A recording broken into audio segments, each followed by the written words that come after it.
How would you like it if the state that you lived in paid you just to be a resident? Yeah? Well, if you were an Alaskan resident this past year, you would be $2,100 richer. So, I've been an Alaskan resident for 21 years now, and so roughly on average, I have $22,000 because of the PFD's operations. And like, growing up in Alaska, it was a law that you had to take Alaska history courses. So I've really done a lot of classes about this topic and also done a lot of research while preparing for this speech. And I just want you to have some knowledge about the permanent fund dividend and how you can see how living in Alaska can be financially beneficial for you, as well if you have children later in life and choose to live there.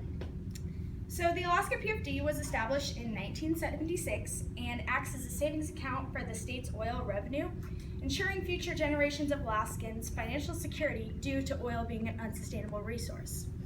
So today I'm going to talk about the past of the Alaska Permanent Fund Dividend, the present financial operations of the PFD, and the future predictions for the PFD, and also just trying to go over how this reason for this legislation has impacted the time frame. So first, let's travel back in time to the past of Alaska and its PFD. In 1867, United States Secretary of State William Seward approved the purchase of Alaska from Russia for $7.2 million. Now at this time it was known as Seward's Folly because many people, probably still today, think that Alaska is a frozen wasteland and had no potential profit. But as time went on, this theory changed because miners began flooding to Alaska in search of gold, and they created a small seashore community, and soon after Alaska became a 49th state. So here's a picture of Anchorage, Alaska. Oops. That's my hometown. Well, it doesn't actually look like that. But this is in 1915, and as you can see, it's really tiny, but this is actually when the city started growing, and in the very beginning when all the miners were there, they would all live in tents and just a little community, so this is when it was really starting to become more of a city. So everything changed in 1968 when oil was discovered on the north slope of Alaska and in Prudhoe Bay. And Prudhoe Bay would actually later become one of the most recoverable oil fields in all of U.S. history. This forced the U.S. to build a system for retrieving the oil from the north slope, and in 1974 the Trans-Alaska Pipeline began being built. Oil was becoming a huge profit for the state, so in 1976, Governor J. Hammond enacted the Alaska PFD. Under this legislation, 1/4 of yearly oil profits would be invested into a savings account and then be divided among Alaskans on a 5-year rotation after it builds interest. So according to the Alaska Department of Revenue, the original dividend was $50 paid to each resident until years later when the amount increased and thus the fund increased. The purpose of this is so that future Alaskans can still benefit from oil even after Prudhoe Bay's oil production declines. So second, we travel into the present day of Alaska and its PFD. So in 1996, the fund produced more money than Prudhoe Bay itself, and the dividend was at an all-time high of $1,130. So this amount has risen and declined over the years, again on a 5-year rotation. And this is Anchorage today in 2015. This is the exact same street as the picture that I showed you before. As you can see, we put in some stoplights and made it more of a city. There's actually 270,000 people in Anchorage. And this 4th Avenue Theater it's not up and running anymore, but it's a historical landmark for Anchorage, so I'm sure it'll be up forever. So today in 2015, the dividend is at the highest it's ever been, and I myself and every Alaska resident received $2,070 on October 1st. So according to Alaska Oil and Gas Association, also known as AOGA, Alaska is the only state that depends on a singular industry to fund its government services. In a state revenue summary of 2013, the AOGA said, quote, "Oil and gas represents 92% of Alaska's unrestricted revenue, unquote. The AOGA describes this revenue as being a significant factor in the state's ability to provide services to Alaskans. But the PFD has become more than just our oil profits. It's actually become really a lot about supporting Alaskan families. So some benefits of this money: you can go on vacations, you can pay bills, you can buy a new TV if you want. But a lot of people decide to put this into a savings account for them or their children. That way it can build interest and be more over time.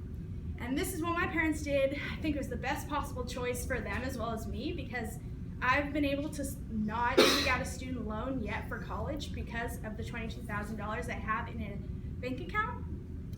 So that's really nice. So third, let's travel into the future of Alaska and take a look at the predictions for the PFD.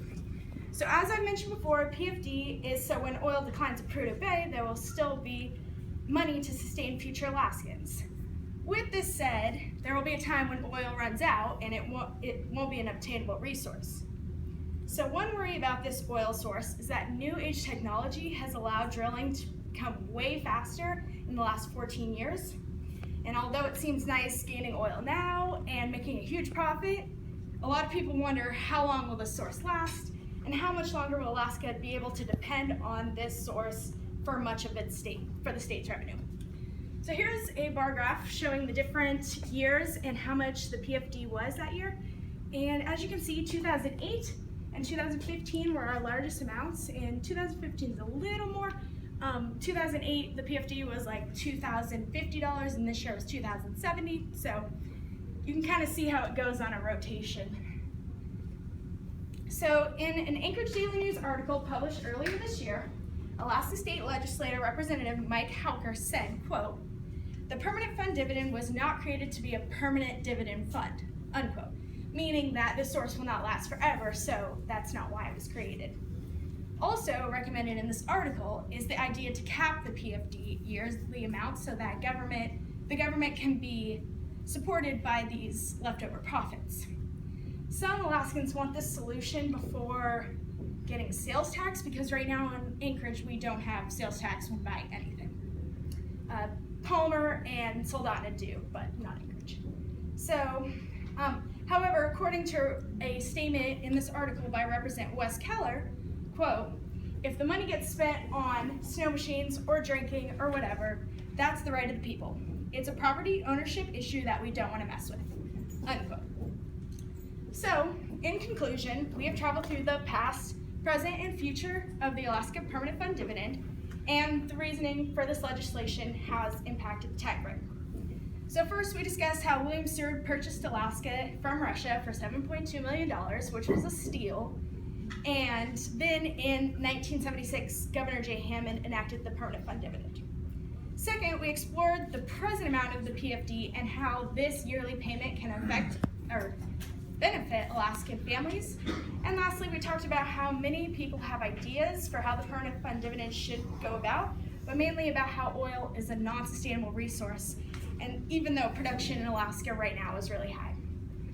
And although this idea for a savings account is mostly profitable and beneficial for Alaskans, many worry about how long this source can last at the rate that we're acquiring it. So I hope you know a little bit more about the Alaska PFD and how it can benefit residents as well as people who might want to live there.